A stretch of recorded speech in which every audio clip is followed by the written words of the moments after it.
frenetic energy all week. They touch him up. Immediately Gunnar Nelson with the wide stance, typical of Gunnar. This is what I want to see though. I need to see whether Ponzignibio is going to give him the respect that most people do, which allows Gunnar to implement his game, or whether Ponzignibio is aggressive like he usually is. Oh, look at this! Gunnar said that he was going to wait to get his read on him at that moment when they first square off. Beautiful lead up, rear uppercut there, followed with a second punch that didn't land, but Ponzignibio certainly knows that he can cover distance very quickly now. With his teammate and coach Jon, he progressed from that, joined up with this small team called Mjolnir that has now become this huge super gym in Iceland. Oh! Wow! He's like a cobra, Dan, He's isn't like he? a coiled spring, John. It's amazing to watch. Now, but he's a sharp shooter from there. Oh! Gunnar Nelson's rocked! Sharp shooter with power. Ponzignibio, oh! Gunnar Nelson goes down! Ponzignibio punches out Gunnar Nelson here in Glasgow. Wow! The biggest win of Ponzignibio's career so far! Declaring the winner by knockout, Santiago Ponzignibio. Here we go, you ready? You ready? Let's fight! 3 5-minute rounds of lightweight action available. Buckle your seatbelts, ladies and gentlemen.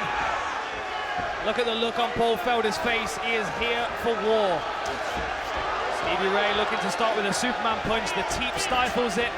And Felder's been living in the gym as well. He's been living in the gym. He's been doing his laundry in the back of the gym, and he's been helping out with as many classes as he can, which is always really good because it makes you refine those techniques, those basic techniques that you teach into other generations of athletes. Nice clinch work here from both sides. Both very strong in the clinch. You can see Stevie Ray with the tie plum clinch here. Level changes for a takedown. Paul Felder's defending it well though. Good defensive work there from Felder. Feeling fired up for this one is the Irish Dragon, but he's fighting not just Stevie Ray tonight, Oh, that was but a good a lot elbow. of men and women here inside the SSE Hydro. Very personal individual, so I'll be tuning in on Tuesday night for the Contender Series to make sure I hear what he has to say about the fights. Well, he's actually a critically acclaimed actor, so it marries up very well. He's studied the arts, the dramatic arts at university or at college. I think Snoop Dogg did the same thing to get his role as commentary, actually. I think you're right. Have you been Nice smoking tease. with what he's been smoking, Dan? I think Faber was. Good work on the inside here, both jostling for position. We really are watching two of the best lightweight prospects in the world right now. I think he's aware that there's scar tissue there already. And sometimes, oh, what a knee! Stevie Ray goes down. He's hurt. Paul Felder's pouring on the pressure. Stevie Ray struggling to recover here. Well, Stevie Ray has never been knocked out. That was a very solid shot from Paul Felder. Certainly changed the landscape of this first round with 90 seconds to go. Big, powerful elbow. I think I can see some swelling on Stevie Ray's face as well. Yeah, on the cheekbone. Big elbows again. Ray with that underhook. Trying to get back to his feet, but he's got to be more aware of his strikes. Nasty Big elbows. That's it! Wow! The Irish Dragon. What a finish from Paul Felder! Declaring the winner by knockout, Paul the Irish Dragon Felder. Maximum of 3 5-minute rounds. Roundtree in the yellow, Craig in the blue. Roundtree getting a very hostile reception. They didn't take their eyes off each other one time in those announcements. Now, something that was interesting to me, John, is that Paul Craig often starts his fights with those long lead-in kicks before he looks to clinch, but that would make him vulnerable if he's being on one leg to the powerful strikes of Khalil Roundtree. I was wondering whether he was going to switch his game up a little bit and start with something different, but he seems confident in that approach. 1-1 in the UFC. Believes that he really needs to get a win here tonight. And listen to the crowd getting behind their man. And we're already We're seeing a very confident Khalil Roundtree coming off his first UFC winner, a 52-second stoppage over Daniel Jolly, which was a really nice knee to the head in the clinch as he circled off the fence. Something that Paul Craig has to watch out for if he decides he's going to initiate a takedown. A lot of the data just to see how he's coming on, and he really has faith in that. He's believing in it. Paul Craig being confined to the outskirts of the octagon at the moment, as Khalil Roundtree confidently stands with his head forward and his hands down. Nice counter work there from Roundtree. Fired back. In and out. Nice inside low kick there from Paul Craig. If nothing else, it got a reaction from Khalil Roundtree. He tried to sweep it with his lead hand. Roundtree's been throwing himself into the grappling environment for this training camp, challenging the areas that he believes are a little tougher for him. Paul Craig almost allowed Roundtree to throw a combination at him there. Oh, that was a powerful left hand right through his guard. Cut straight through the defences. Couldn't get back to his feet against Andrew Sanchez. He was out-wrestled and smothered and looked very frustrated throughout. This kind of fight, though, where he can stand in the centre of the octagon and pick his shots, is perfect for him, because then he can utilise that speed and that power that he has. Paul Craig said he's enjoying fight camp for this one. Waking up in his own bed, spending time with his family. Wow. As Craig turned, he got popped with a big left hand.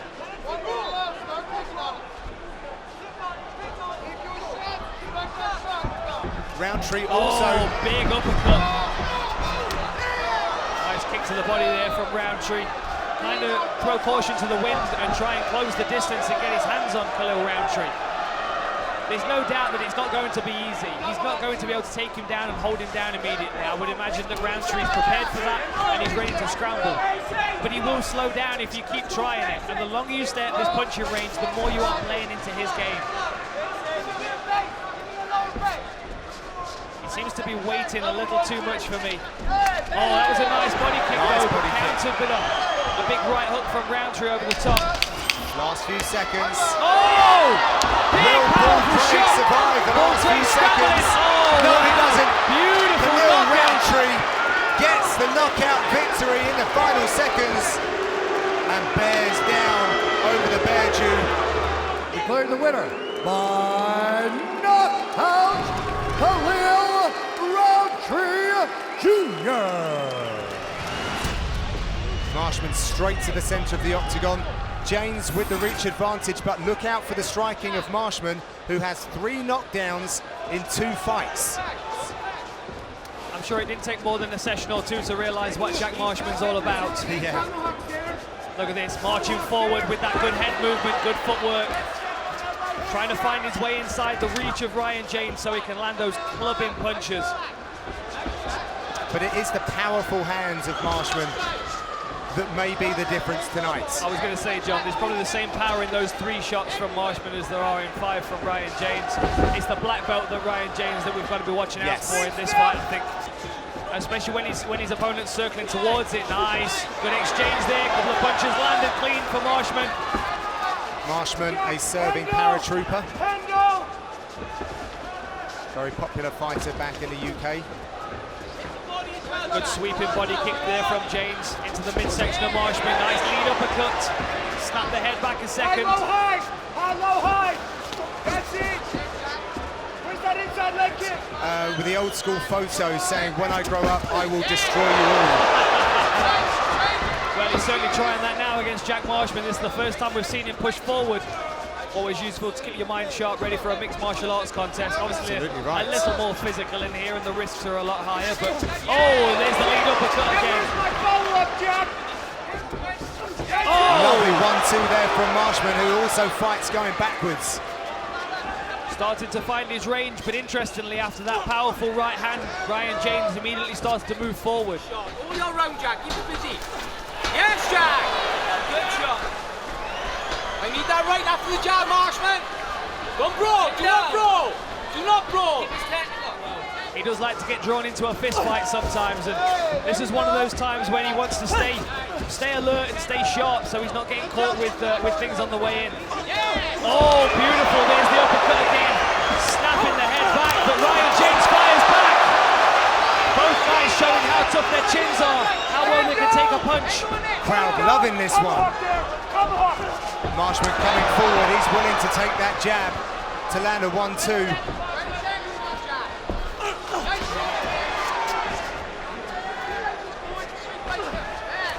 Marshman searching for the lead uppercut, but Last James is 10 pushing seconds. forward. Short time. We're going to be back with round number 2 after these messages. Round number 2, Marshman versus James. James in the red. He has 13 TKO and KO wins to his credit, followed by aggression and octagon control. In that order, they are the ways in which the fights will be scored. More effective thus far.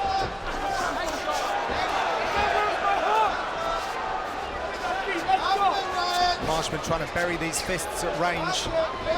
It's exhausting when you miss though, Dan, right? It is.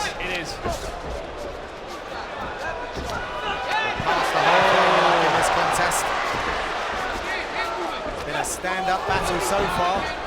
A bad habit when someone starts throwing punches at you is to lift your chin up and pull your head away. But I was really expecting James to try and initiate a takedown earlier in this round, knowing that his strength is probably on the ground in this fight. The knees to the legs are very good as well. Oh, good elbow on the inside from Jack Marshman. But he seems to be slightly out of range, even though he's landing and he's forcing the head back of Ryan James.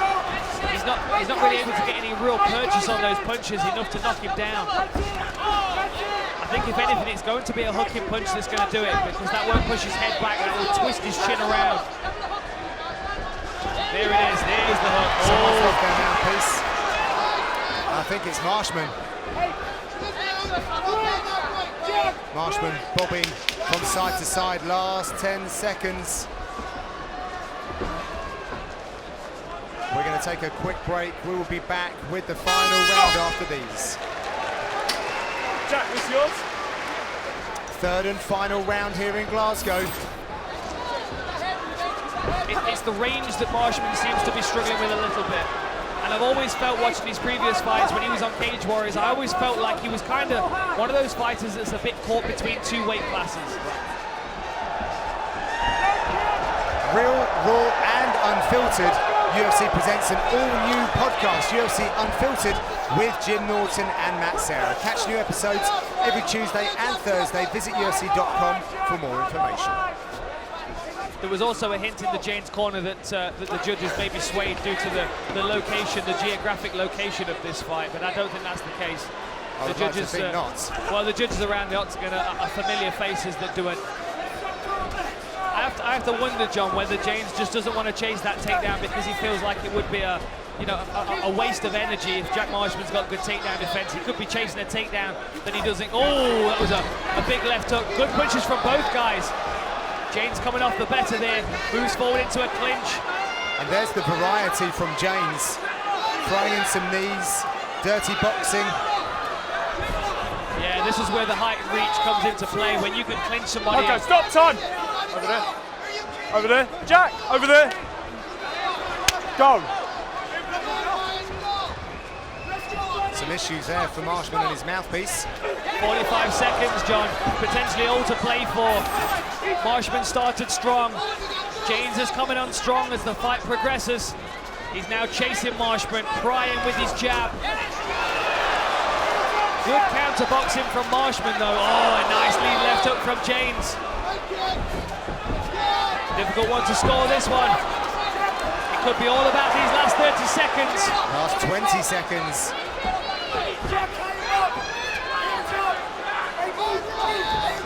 James hunting down Marshman as we close out this round. Last few seconds. Both fighters emptying the tanks. Good exchanges on both sides. Stop! For the winner by unanimous decision, Jack the Hammer Marshman.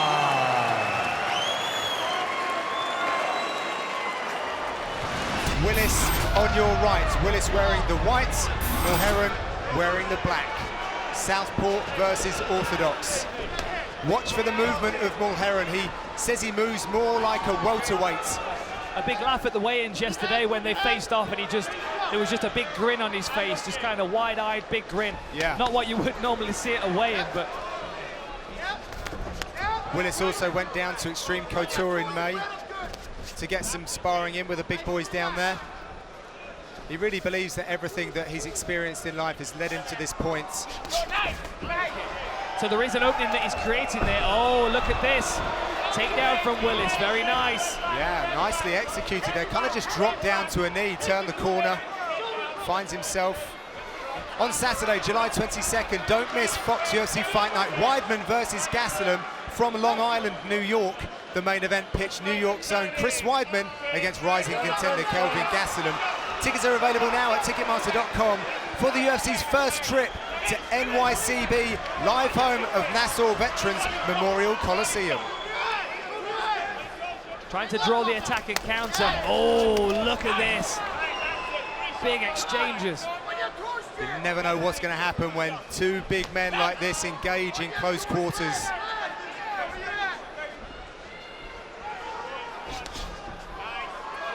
It was a hard-fought fight. He really came through some adversity, but that will seem worth it now as he gets to express himself on the world's toughest proving ground. Oh, that was a good right hook counter from Big Pretty.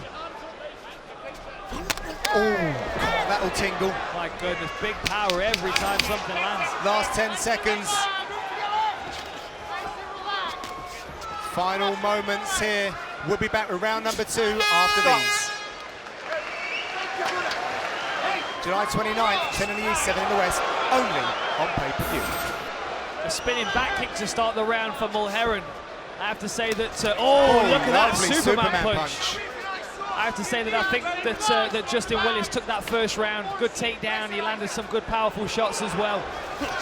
Willis hand fighting, finding that range. That is a huge 2-1 moments of this second round. Well, you've got to think, John, if he's training with DC, he's been embracing that grind every day in training camp. There was a warning between rounds as well. It's worth noting that Mark Goddard did go over to Willis's corner and mention about the outstretched hand.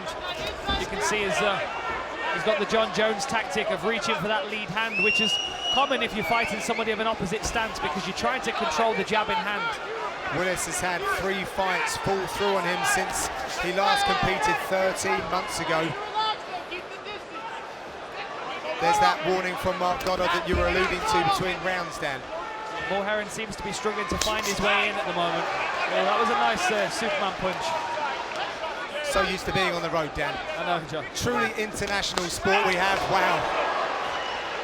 I wasn't the only one as well around that table. Oh, beautiful takedown, very nice. A short knee bump on the outside of Mulheron's right knee. Bumped him to the canvas, took his base away. This is going to give Willis confidence going into the next round. I expect him to look for a takedown early. Last few seconds in this round. We will be back with the next round after these messages. Fingers, careful of the eyes. Stop like that, stop like that. Anything between rounds there that encouraged you, Dan? Was caught with some big shots and then a better second round as well for Justin Willis, in my opinion. Well, in a recent interview, he said he will leave it all out there. He is fighting for his family and his friends. Wants to be able to financially support them. Really credits his fiancée, Melissa, with sticking through him through this journey, an arduous journey as well, Dan. Lots of... You just know you have to be there to pick up the pieces afterwards, and it's, you know, it's a rough game. You have to sacrifice a lot to do this. Now Mulheron's switching it up. He's got the uppercut going as well. That's going to mix things up a little bit. Oh, spinning technique there. There's the overhand. And switches to the uppercut, nice. He's checking that roll. He's noticing the roll that Willis is able to get to the punch just a little quicker. There we go again. Short left hand as Mulheron's moving forward. Looking for that spinning attack again. Didn't unleash it.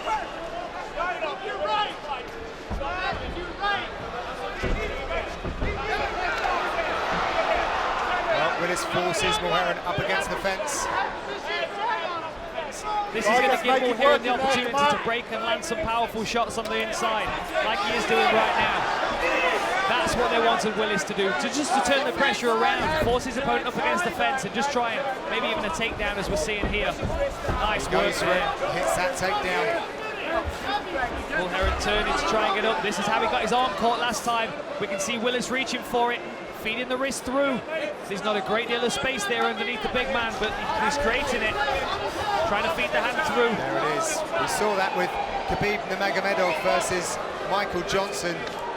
Worked very well for him. That was far more violent though than this is. This is a much slower pace. I think Mulheron's let off to a certain extent because of the fatigue of Willis. Don't hold, guys, don't hold. Mulheron back to Willis maybe suggested that went straying a little low. Nice head position here from Mulheron. Last 10 seconds as he tries to get off the fence. Willis pushes him back. He comes out swinging. We'll be back with the official decision after these.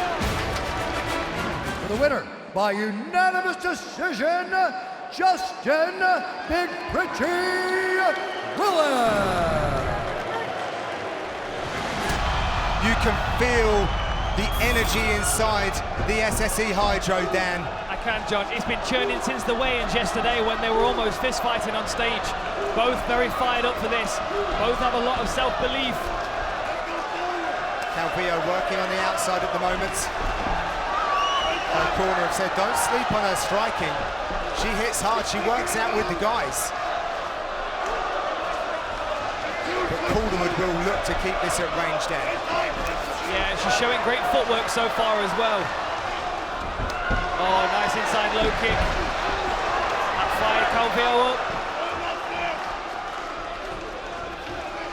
Good work from Jojo Calderwood controlling the centre so far, but Calvillo is constantly on her toes, changing her angles, giving Joanne Calderwood a different look, so she's not able to really put a combination together. Great work checking the inside low kick from Calderwood, looking for that teep to the chest to keep Calvillo on the end of her strikes. Yeah, she's bringing some of that support from Monnier. She really enjoyed her time over there. But she comes in as an underdog tonight, Dan. Calvillo is the favourite as she times a takedown, looking to get straight to the back. This spells trouble. Yeah, this is where it gets dangerous. Jojo knows what she's supposed to be doing here, but doing it is a different thing entirely. She's defending the neck, but she's given up a hook.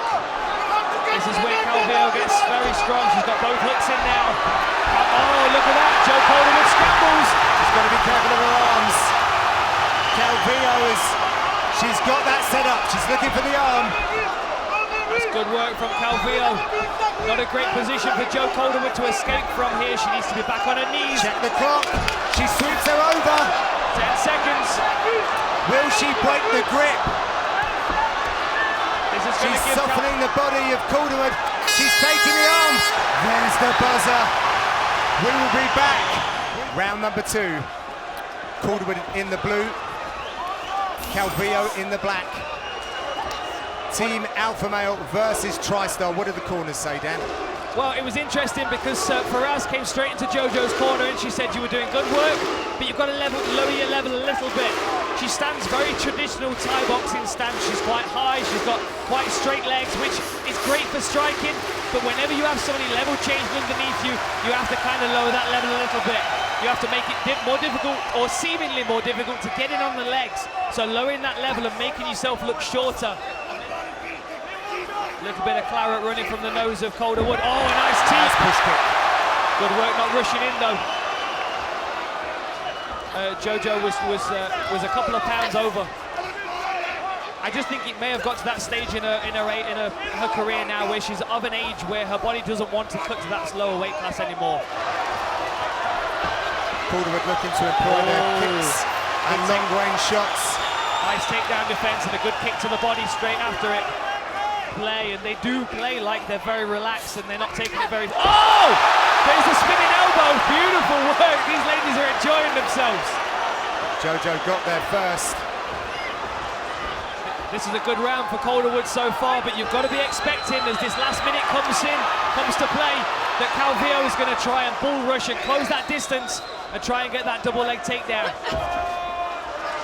Yep, she really seems to have settled there now. Got a good team around her, she's got some good friends there. Her and Zach McCoskey work very well together. Fast finish again in the round. Looks like we're going to see a third. We'll be back with more action.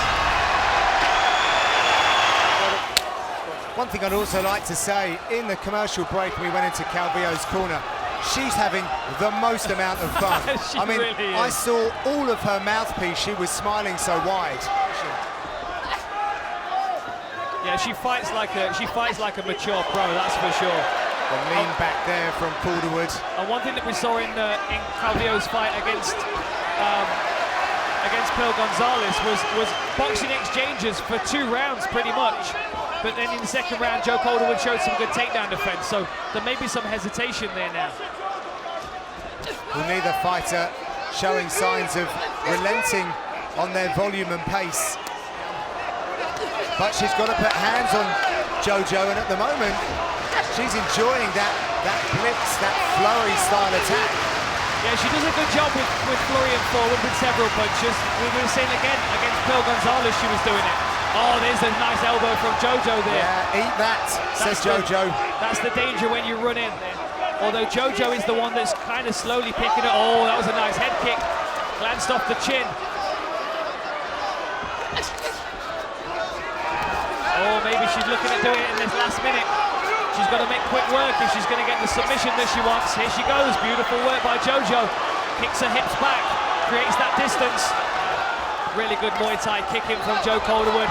Calvillo, gets the takedown with 35 seconds to go. She's going to have to work fast if she's going to get this finish. Interesting that Jojo turtled up. Calderwood looking to scramble here. Calvillo snatches your back. She's got both hooks in.